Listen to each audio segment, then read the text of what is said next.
Yours and mine, our Philadelphia 76ers. This is a Sixers podcast for this season. Just be advised.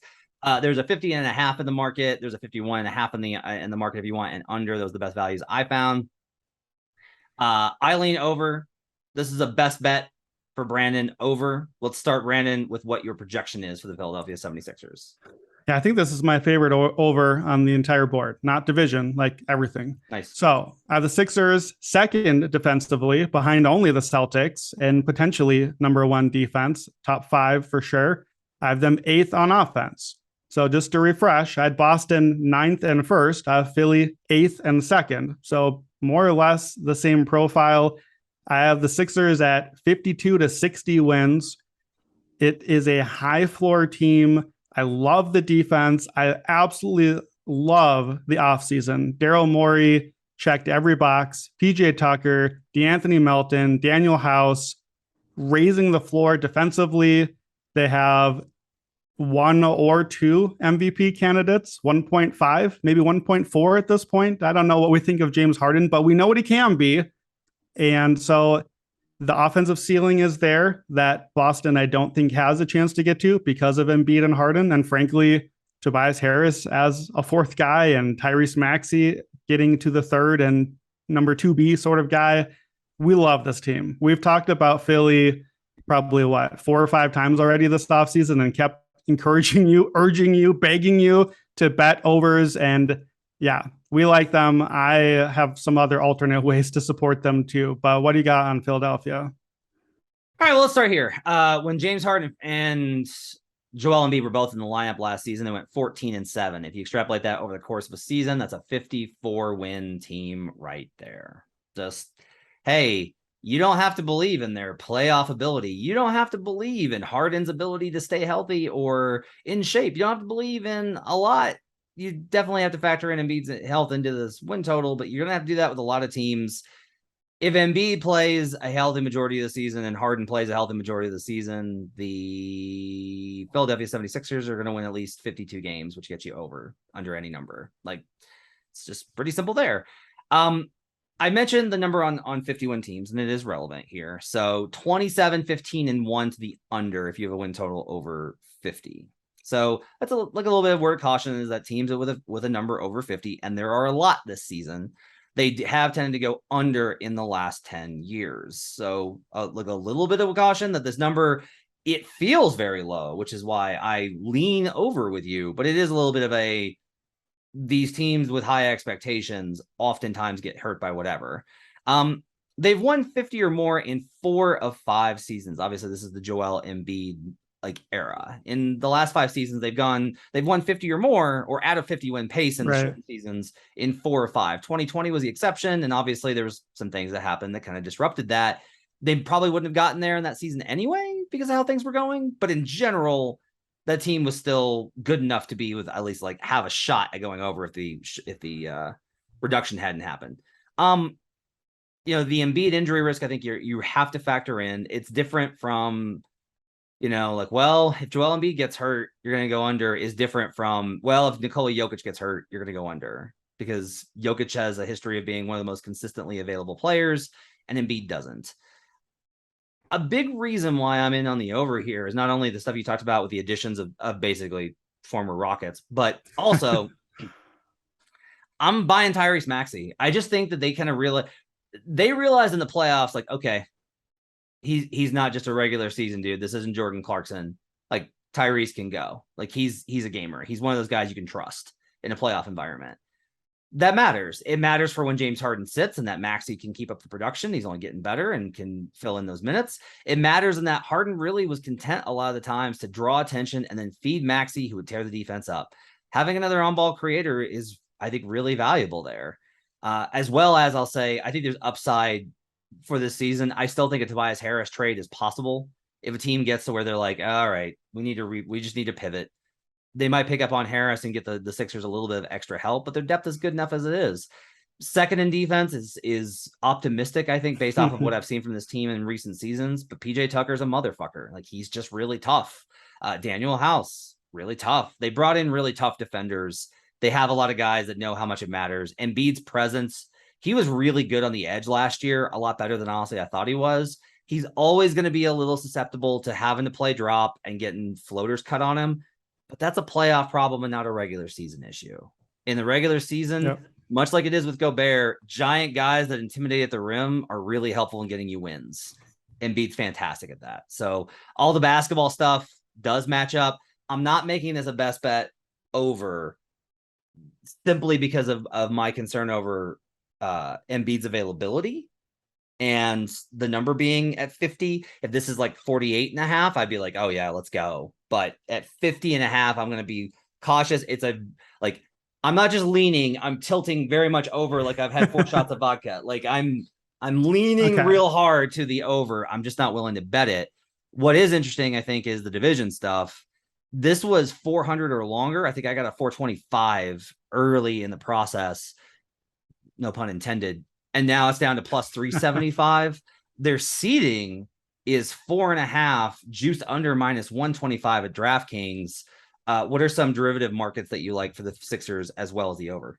Yeah, I love the division. So obviously the reasons that we just talked about to be, I don't know, skeptical of the Celtics or skeptical of Celtics greatness, because you have to, division is a bet on 5 teams, not 1.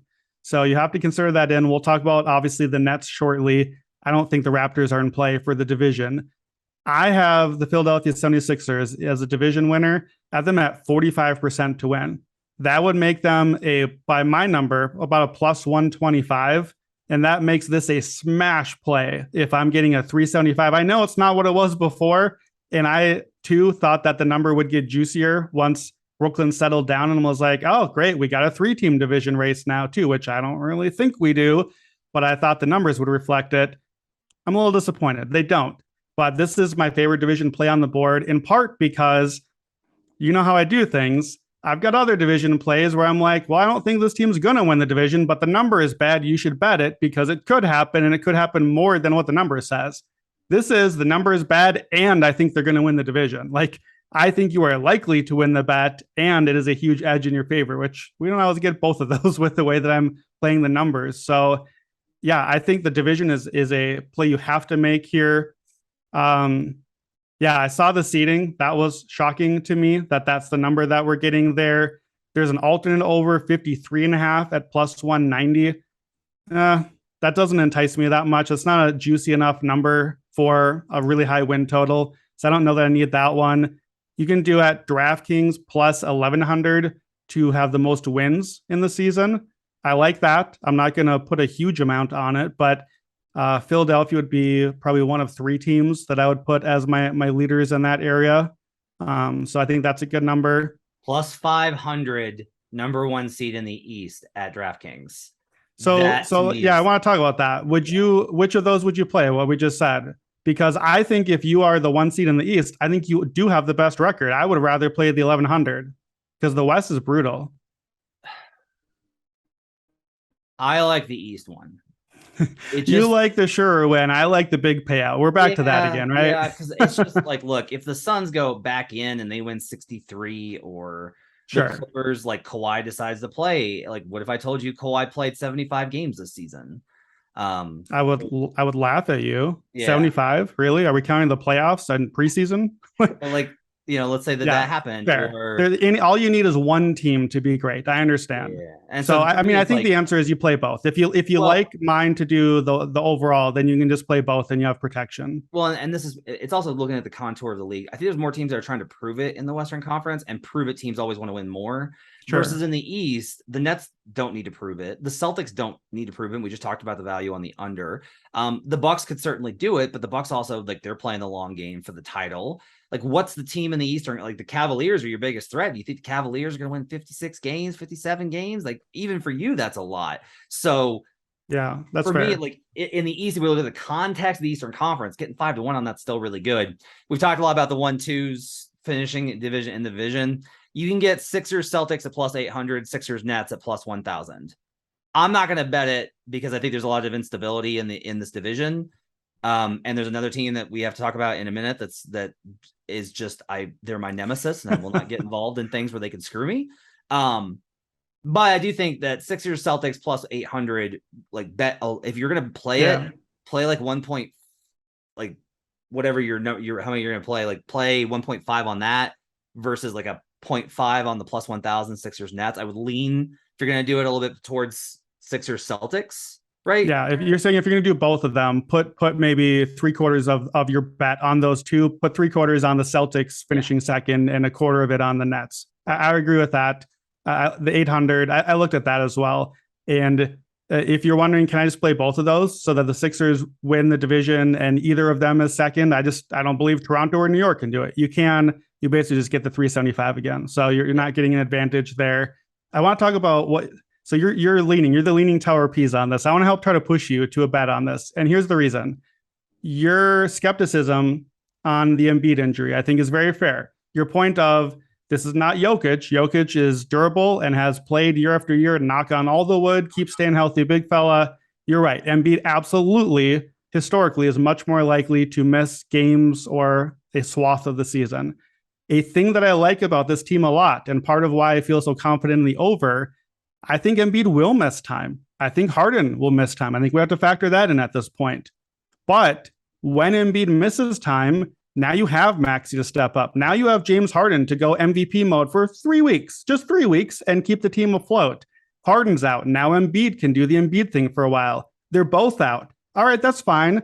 Tobias has been like the engine of a 500 team before, and Maxey has his X factor. And if you can lose Harden and Embiid and still be a 500 plus team for a couple of weeks, that's huge. Yeah. So the floor defensively, and like one of the things I do going into the season, I haven't done this yet, but I like to just say, okay, who's the best player in the team, each team, second best, third best, and then I rank them all to each other just to kind of say granular, how do these teams stack up?